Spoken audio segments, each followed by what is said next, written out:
Hello, this is John Speelman with the video version of my latest chess-based column for October the 6th, 2024, and indeed I'm recording on October the 6th. It is the 6th, isn't it? Let's just check. It is indeed the 6th, yes. And so let's go and see what we've got. So this is the column, and I've called it Beauty in London and Budapest. And I'm starting with a position which sort of trickled out of looking at people, at positions with people, how to stop passed pawns. And obviously, if you can, you want to have the rooks behind the passed pawns. But sometimes you can't. And this one, eventually, only one advancing one of the pawns, black is to play. I didn't think it was sufficiently interesting to make it change the colours around and make it into a study white to win. Just going to check I'm recording again because the last one there was an accident. Yes, I am. And so which pawn should you advance? And it's in the PGN. I'll come to the solutions in the PGN in a minute. So every month or month and a half or so, I go out for lunch with people in London, chess players, which is lovely. And we go to a pub normally and have a pint and something to eat. And we also have a gossip and look at some chess. And this time we were in a pub near Farringdon, and for some reason David Nord was texting in positions which I think he'd actually got from Ali Mortazavi. So there was a sort of trickle down effect of these positions arriving to one of us, and so we had a few positions to look at, which was fun. And I've put some of these in here, not all of them. I don't actually have the provenance. I sent it emails yesterday. I haven't heard yet. If readers know, that'd be great. So the first one, white to play and win. I'm not sure actually if there's a pawn on h7. I don't think it matters very much. Does it matter? I don't think it does actually. But anyway, this is white to play and win. It's very short and beautiful. This is another one. First one, this one I didn't actually manage to solve myself. This one I did. And then there's another one, which is a white to play and draw. Then I've got some games from the Olympiad. I've got a couple of the first round games, which obviously are total mismatches. But they're quite pretty for various reasons, as you'll see. And then I've got a win by Benjamin Gledora, who is Hungary's bottom board. He had a pretty good tournament. Hungary were doing well, the hosts, until near the end when they slightly sank down, I think. Okay, well, let's go to chess space then, and let's have a look at column 220. So we're starting with these pawns. So the question is, I'll put it, well, no, I won't even bother to put replay training. You can look or not as you wish. The question is which pawn to advance. Obviously, you've got to advance one, or white will play rook f4 and win both pawns, which would certainly not be what you want. Advancing one of the pawns draws, advancing the other wins. And the question is, I suppose, which pawns you want to be close to the king, the white and the black king. The pawn which is left behind on the 5th rank, or the pawn on the 6th rank. And it happens that what you actually want is the pawn that's left behind to be further away from both kings. So the correct move is b3, and I'll show you the other move, of course, is a3. Have to go rook a1.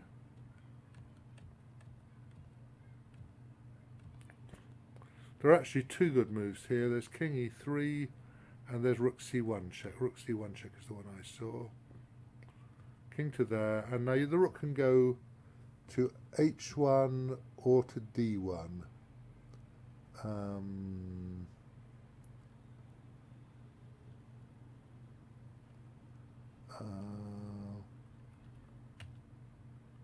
I thought we had line with rook d1 here.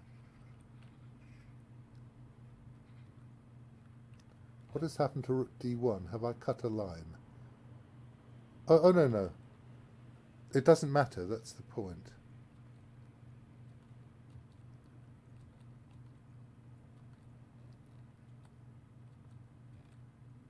And you do this. You can also, it's the other line that it matters whether you go to D1 or to H1.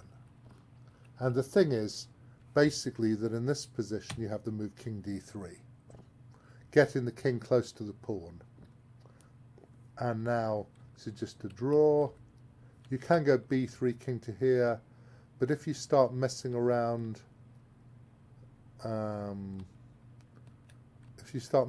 with king A3, king C3, pawn to the 7th, rook to here, you actually have to start doing pawn equals knight with check. Sorry, not excuse me, pawn equals knight.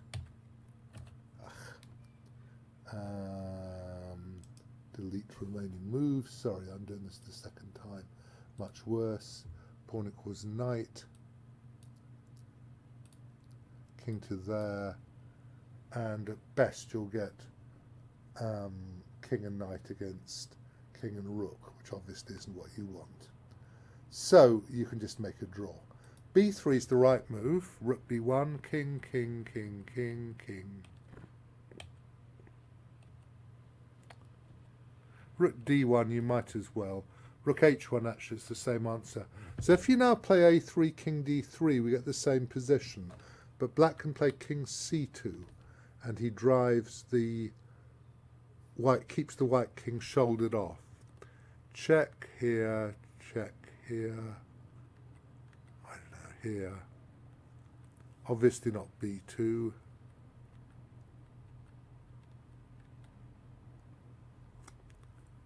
And now, mustn't go B2 because of king C2, just A2. And the pawn is going to queen. There are some other lines, but they're not particularly important, I think. So it just happens it's better to play B3, which is not very obvious, I think. So I thought that was interesting. So the first of these, this one I failed, as I said, to solve. I thought I was trying to analyse rook F7 check and queen G8 check and something clever, but there obviously isn't anything. And the actual solution is very short, very sweet. I just didn't see it. Check takes. If king to here, queen C8 check is mate in 3, and I suppose is prettier than bishop B5, but there we are. There's a move slower. So you play bishop takes pawn, but now check, another magnificent queen takes C4. Checkmate.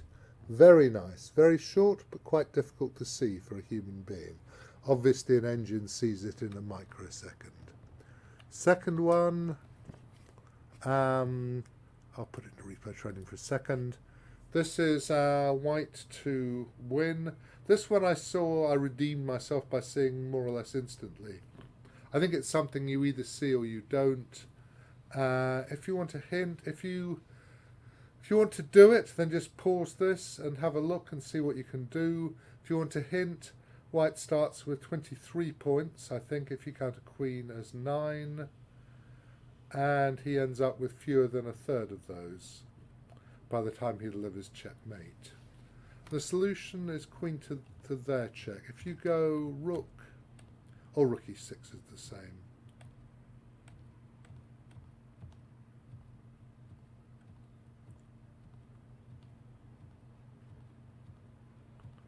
Maybe slightly better too. And black is going to win the ending. I don't know if it's better to have the bishop on g6 or on c2. It can't matter very much, can it? Obviously this is winning anyway in the long term. So that's not interesting, so we'll go back. But the solution is check. Somehow that's always the move I'd look at. And now this quiet and deadly move, and there's a threat of rook h5 check and g5 mate. And absolutely nothing to be done. And the thing about this, this construction where you block a square, force a square blockage and then checkmate with a pawn, is something that does occur sometimes in real chess endings. Not very often, but it does occur. And I could have looked for one, but I thought, well, I mean, anyway, people probably know that this is there. as a possibility. Okay, b3, check, checkmate. It's that one. Then we've got a, oh, I'm saying, actually, I might as well, I suppose, correct the white, hadn't I? Take out the O. And this is white to play and draw. And I can hide it if you like. You've probably seen. So here, when you look at it, there's no way for white to stop the A pawn. And given that there is no way to stop the A pawn, the only thing you can do, well, you can think what you can do, and you can try to improve your position while the pawn is queening. You start with check. They go there, of course. If they go to f7, you can get round. That's not interesting.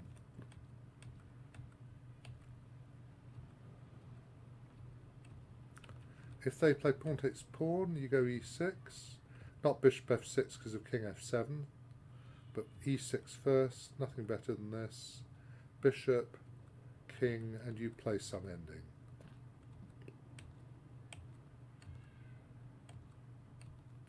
If the king can get to either c2 or b1, then black wins, because you can get from c2 to b1 and then queen the pawn, so you just block him.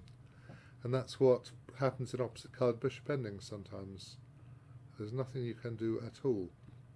You have to merely stop the moves d4, king c2, and king b1. It's not difficult.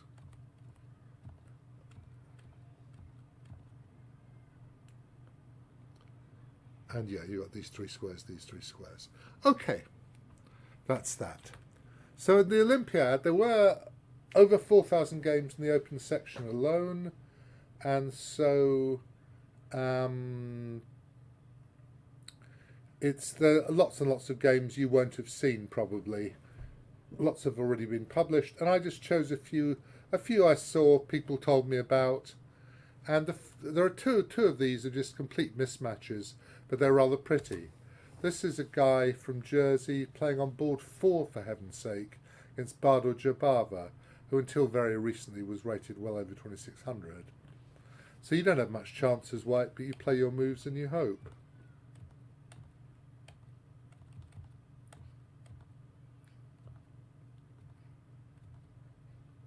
Knight f3 forces bishop d6 if you want to, because you need to protect f7 with rook f8. That's probably a slightly better move, I think. Okay, white's played reasonable chess, but the thing is, that's not a great move. I mean, I suppose he's worried that bishop e3, there'll be knight g4.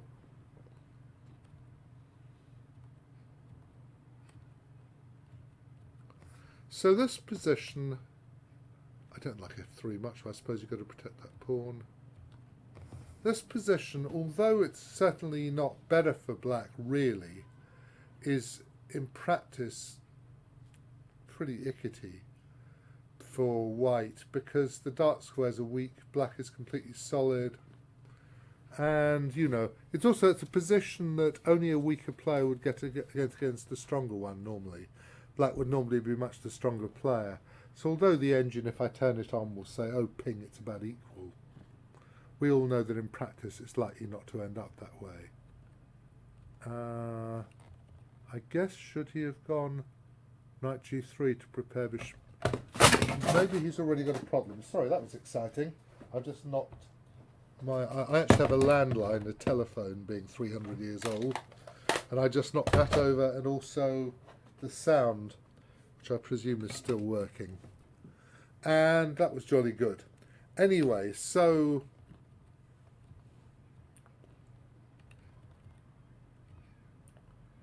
I guess he should have gone knight g3 now, so that he can play bishop b3 and bishop b2. Actually, he's too late, isn't he? It's already a problem. This is already rather unpleasant.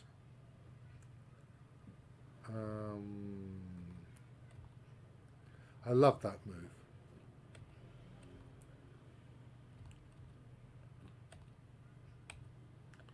And white, I suppose, is really in trouble now, isn't he, already? He can't defend the b3 pawn. Bad luck. And I love this move. It's possibly not even the best move, but it's just glorious. This is such a beautiful position. It's so unusual to have both rooks on what we used to call rook 3 on a6 and h6, unless it's a beginner's game. And here it is being played by a grandmaster. And he won very quickly thereafter. Pawn has dropped off.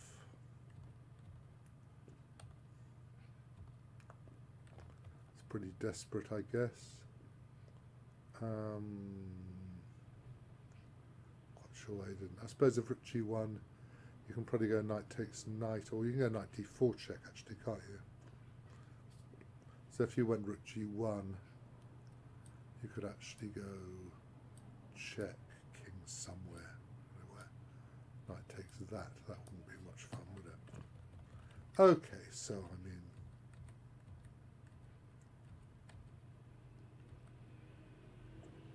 and this is completely hopeless. And white resigned. So I mean, not at all. I'm not saying it's a good game. I'm absolutely not criticising white, who is horribly, horribly, horribly outrated. I just like the two rooks on h6 and a6.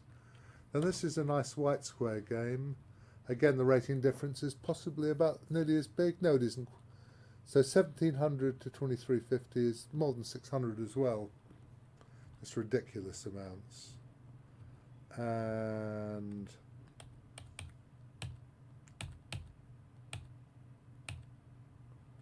does this. I think this is actually still playable for black. Maybe that's okay. The big mistake, I mean, this is, don't think you had to do this. And apparently knight d4 is still okay, but he just doesn't develop his pieces, basically. And that is a horrible, horrible, horrible weakening move. If black had stayed a bit calmer, tried to fianchetto his bishop or something, put his knight in e6, get his bishop away, somehow develop the queen side, the game would have continued. He'd probably have lost anyway, of course, but he could at least have tried a little bit. Whereas what actually happened, now the white squares are a disaster area, and he goes g3. I don't know if there's some point at which you can sacrifice a piece, but it's not going to be enough. Knight e6 also loses to, so knight g6.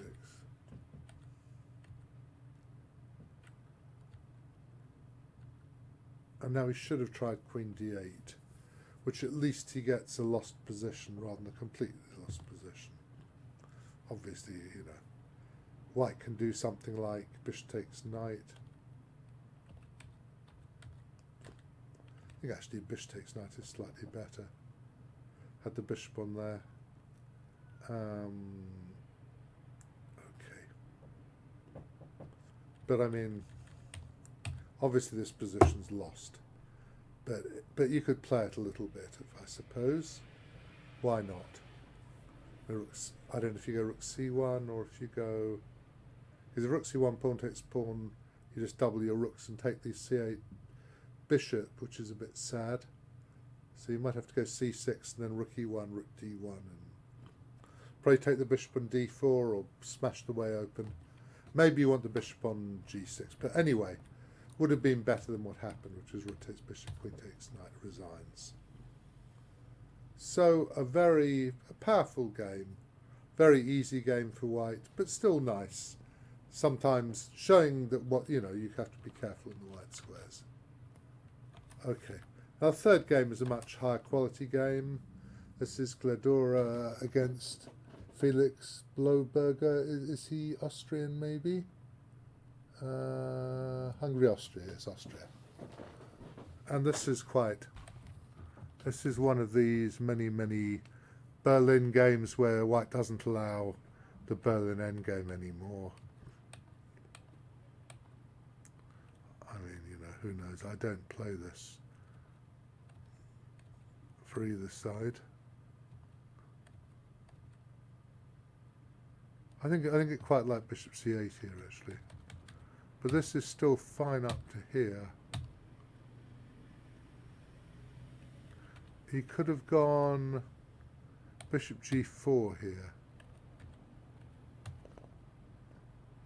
And if h3, h6 is interesting, apparently, or if f3, bishop d7, now you can't go knight c4 because of h6, so you, it doesn't look very good anyway. No, it looks terrible, isn't it? So you have to go f4, and you get a slightly different position. All right, you want bishop d7, knight c4, castles f4. If pawn takes pawn, then knight takes bishop and bishop takes is pretty nice initiative. So I don't think you'd do that. Oh, I wonder, actually, am I talking crap? Is pawn takes pawn e5 strong? Have I not realised that? There's bishop c5 and there's... Oh, it does it like e5? I mean, just knight takes is good, but e5, bishop c5 check, d4. Here, rook e8. So you're not getting control of e4 yet. And this is okay, actually, rook takes here. Okay, because if you move the knight, then there would be queen e4, which you go win a piece for not insufficient compensation. Okay. But I mean, even just simply knight takes bishop and bishop takes pawn is clearly better for white. So he went to check here. Thing is, you have got rid of the dark squared bishops here, and you got some attack. Rook f6 is certainly in the air. This happened. Is that preparing queen takes rook? Probably. And rook takes queen and get rid of the pieces. And now an excellent, rook e8's a mistake. You should go maybe a3, b4, queen d7 or queen e6 or something, and you're sort of okay apparently. And now this lovely move, knight d4, defending c2 and defending the rook. So you can do this if you want to. Obviously if you move the knight now, then queen takes rook. But, though even that, I don't know, knight b5, queen takes rook. Maybe you can go knight b5, well, I'm not even sure, actually. Queen d7 maybe is good, and then c6, and then queen takes rook. Anyway, you just go here, and you're basically winning, presumably. Your position is ginormous. You've got an extra pawn, and all your pieces in good squares. You went knight e3 here, he took, which is a slight mistake, I suppose, because now you do get your head kicked in. And you've got a queen, rook, and a knight attacking. Black's pieces aren't defending, aren't in time to defend f7 because of knight e7 check, obviously. So that's basically the end of the game. Queen d8 he tried. There are some other moves. King h7. Okay, king takes. You can do this if you want to.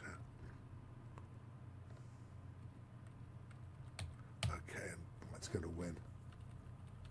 Or you can go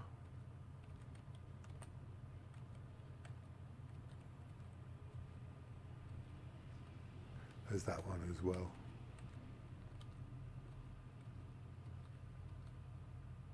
Yeah, I was looking at the stupid move rook f4, which is very beautiful, but black can play rook h8.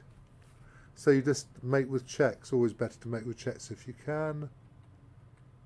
And it would have been an outrage if he played queen g3 here when he has the beautiful move h3. So a very pretty game, which I enjoyed very much. So I hope you've enjoyed this column. These, so there was the ending, there were the three trick positions really, which I haven't been able to get the provenance of yet. I may have done at some point quite soon. And the 3 games from the Olympiad. So I hope you enjoyed all that. And I will be back in a month on November the something. I think the 4th, is it? Did I say? I said in the column. Back, no, it's the 3rd. Okay, right, I'm signing off now. I'm going to go into here, see that I am recording, otherwise scream silently. But I think that there won't be any need to scream. And I'll see you in a month.